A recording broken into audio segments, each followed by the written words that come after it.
রাষ্ট্রকে যদি উন্নত রাষ্ট্র করতে চাই, আমরা সোনার বাংলাদেশ গড়তে চাই, তাহলে আমাদের সোনার নাগরিক প্রয়োজন। আর সোনার নাগরিক তারাই যারা নৈতিক শক্তিতে শক্তিমান।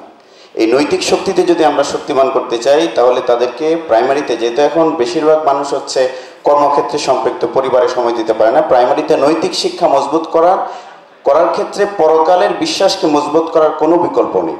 আরেকটা বিষয় হলো মাদক। মুহতারাম ইউসুফ সুলতান হাফিজাউল্লাহ বলেছেন।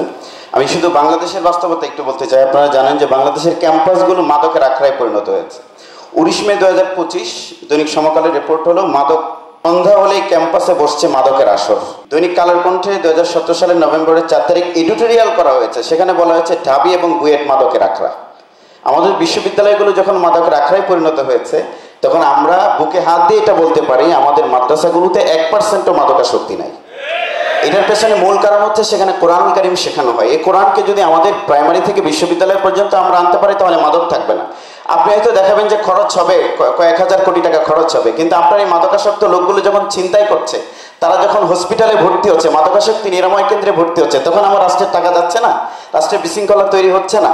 সুতরাং সুশৃঙ্খল রাষ্ট্র করার জন্য আমাদের দায়িত্ব হলো কোরআনের শিক্ষাকে প্রাইমারিতে একদম বাধ্যতামূলক করে দেওয়া। বাংলাদেশে মানুষ স্কুল ছাড়ছে এখন। সরকারের সামনে রাস্তা দুটো, একটা হলো প্রাইমারি স্কুলে ধর্মীয় শিক্ষক নিয়োগ দেওয়া, আর একটা হলো প্রাইমারি স্কুলগুলো খানিকটা একদম খালি হয়ে যাবে, মানে ছাত্র শূন্য হয়ে যাবে।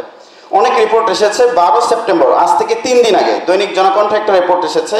সেখানে ঠাকুরগাঁও জেলার বালিয়াডাঙ্গি উপজেলার একটা স্কুলের কথা বলা হয়েছে। ইসলাম শিক্ষা পড়ানোর মতো শিক্ষক না থাকায় বিদ্যালয় ছাড়তে শুরু করেছে শিক্ষার্থীরা, এবং এটার প্রমাণ আরো সামনে এসেছে। দৈনিক প্রথম আলোয় 30 জুন 2024 একটা রিপোর্ট এসেছে, 1 বছরে প্রাথমিকের শিক্ষার্থী কমেছে 8 লাখ। দৈনিক বণিক বার্তায় 24 মে 2025 রিপোর্টে বলা হয়েছে 2 বছরে প্রাথমিকে 64% শিক্ষার্থী কমেছে। এখন আপনারা চিন্তা করুন, 2 বছরে যদি 64% হয়, তাহলে আর 2-3 বছর গেলে সেটা কোথায় দাঁড়াবে? আমাদের সামনে প্রশ্ন হলো, এই বাচ্চাগুলো যাচ্ছে কোথায়? সেটার একটা রিপোর্ট যে এই বাচ্চাগুলো কোথায় যাচ্ছে। দৈনিক বণিক বার্তায় 9 মে 2025 একটা প্রতিবেদন, শিরোনাম ছিল দেশের সবচেয়ে দ্রুত বর্ধনশীল শিক্ষা ব্যবস্থা এখন কওমি। এই শিরোনামে দেখানো হয়েছে শুধু বেফাকে 1 বছরে ছাত্র বেড়েছে 55%। মানে স্কুল থেকে ছাত্রগুলো চলে যাচ্ছে কোথায়? মাদ্রাসায় চলে যাচ্ছে। কেন যাচ্ছে? এরা একমাত্র হলো ধর্মীয় শিক্ষা না থাকা স্কুলে। দেখুন, আমাদের প্রাইমারি স্কুলগুলোতে সরকার বেতন দেয়, শিক্ষকদেরকে প্রশিক্ষণ দেওয়া হয়, এবং পিটিআই আছে আলাদা, 66টা পিটিআই আছে তাদেরকে ট্রেনিং করানোর জন্য। স্কুলের ভবন আছে, সুন্দর মনোরম গেট আছে, উপবৃত্তি আছে, মিড ডে মিল আছে। বলা যেতে পারে প্রাইমারি স্কুলে বাচ্চাদেরকে পড়ালে বাচ্চারা উল্টো সামান্য বেতন পায়, এটা বলা যেতে পারে। আর মাদ্রাসায় উল্টো বেতন দিয়ে পড়তে হয়। এরপরেও কেন মানুষ 1 বছরে 55% স্টুডেন্ট মাদ্রাসায় বাড়লো? রাষ্ট্রকে সেটা চিন্তা করতে হবে। এর কারণ একটাই, বাংলাদেশের মানুষ সিদ্ধান্ত নিয়েছে যে শিক্ষা ব্যবস্থায় কোরআন থাকবে না, ইসলাম থাকবে না, এই শিক্ষা ব্যবস্থায় তারা তাদের বাচ্চাদেরকে পড়াবে না। তারা এখন বিকল্প হিসেবে, এখন সরকারকে চিন্তা করতে হবে তারা কি প্রাইমারি স্কুলে ধর্মীয় শিক্ষক দেবে নাকি স্কুলগুলোকে খালি করবে। যদি তারা খালি করতে চায়, আমাদের কোনো কথা নেই। এরপরে আরেকটি বিষয় বলে আমি শেষ করতে চাই। উপস্থাপক বলেছেন যে আমি 2018 সালে অত্যন্ত বিনয়ের সঙ্গে আমাদের মোহতারাম নেতৃবৃন্দ যারা আছেন তাদের জ্ঞাতার্থে বলতে চাই, 2017-তে কালের কণ্ঠে একটা আর্টিকেল লিখেছিলাম এটার উপরে, তারপর 19 সালে একটা লিখেছিলাম, এবং তখন আমাকে আল্লাহ মোহাম্মদ শফি রাহিমাহুল্লাহর কাছে পাঠানো হয়েছিল বিষয়টি পেশ করার জন্য। হুজুর তখন ছিলেন, তখন সম্ভবত সাবেক প্রধানমন্ত্রী সামরিক সচিব ছিলেন মিয়া জয়নাল, তাকে হুজুর বলিয়ে দেন এবং আমাকে দেখা করতে বলেন। আমি দেখাও করেছিলাম।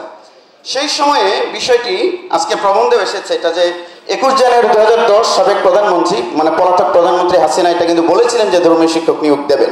এরপরে আমরা যখন লেখালেখি করলাম, দাবি করলাম, আমরা জানতে পারলাম যে হেফাজতে ইসলাম সহ ইসলামী সংগঠনগুলো দাবি জানাবার কারণে তারা মোটামুটি একটা পর্যায়ে চিন্তা করছিল শিক্ষক নিয়োগ দেবা।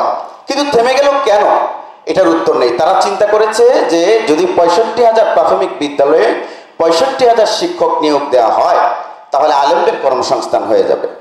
এই চিন্তা করে রাষ্ট্র বৈষম্য করে আমাদের প্রয়োজন থাকার পরেও শিক্ষক নিয়োগ দেয়নি। আমি আমাদের সম্মানিত নেতৃবৃন্দের প্রতি করজোড়ে অনুরোধ করব, এই 24-এর বিপ্লবে নতুন বাংলাদেশ এনে দিয়েছে আমাদের মাদ্রাসার ছাত্ররা। শত শত শহীদের রক্তের উপরে ভর করে এই সরকার ক্ষমতায় এসে এখনো কি করে সেই বৈষম্যকে টিকিয়ে রেখে তারা মাদ্রাসার ছাত্রদের কর্মসংস্থান হয়ে যাবে। এই কারণে কেন তারা ধর্মীয় শিক্ষক নিয়োগ না দিয়ে গানের শিক্ষক নিয়োগ পেল, এটার জবাব তো আমরা সরকারের কাছে চাইতেই পারি। এই সরকার আমাদের রক্তের উপর ভর করে ক্ষমতায় এসেছে। আমি মুরব্বীদের কাছে অত্যন্ত বিনয়ের সঙ্গে অনুরোধ করব, একটা সেমিনার করে আমাদের গণমাধ্যম কর্মী যারা আছেন তারা সচেতন থাকলে এটা হয়তো মানুষের কাছে মেসেজ যাবে, কিন্তু একটা সেমিনার করে আমরা এই দাবি আদায় করতে পারবো না। রাষ্ট্র যখন বৈষম্য করে ইচ্ছে করে, তখন সেই দাবি চাপ দিয়ে শক্তি প্রয়োগ করে আমাদেরকে আদায় করে নিতে হবে। আমি মুরব্বীদের প্রতি অত্যন্ত বিনয়ের সঙ্গে অনুরোধ করবো, একটি দুটি দিন আপনারা সবাই ঐক্যবদ্ধভাবে একটি দিন আমরা খাদেম হিসেবে, তরুণরা, ছোটরা, শিশুরা, যুবকেরা, কিশোররা, আমরা আপনাদের খাদেম হিসেবে থাকবো। আপনারা একটি দিন কর্মসূচি দিন, সেই কর্মসূচিতে বাংলাদেশের তৌহিদি জামাত অংশগ্রহণ করবে। ঢাকা শহরে সমাবেশ হয়ে প্রয়োজনে শিক্ষা মন্ত্রণালয়ের সচিবালয় ঘেরাও করে আমরা আমাদের অধিকার, আমাদের পাওনা আদায় করে ছাড়বো ইনশাআল্লাহ।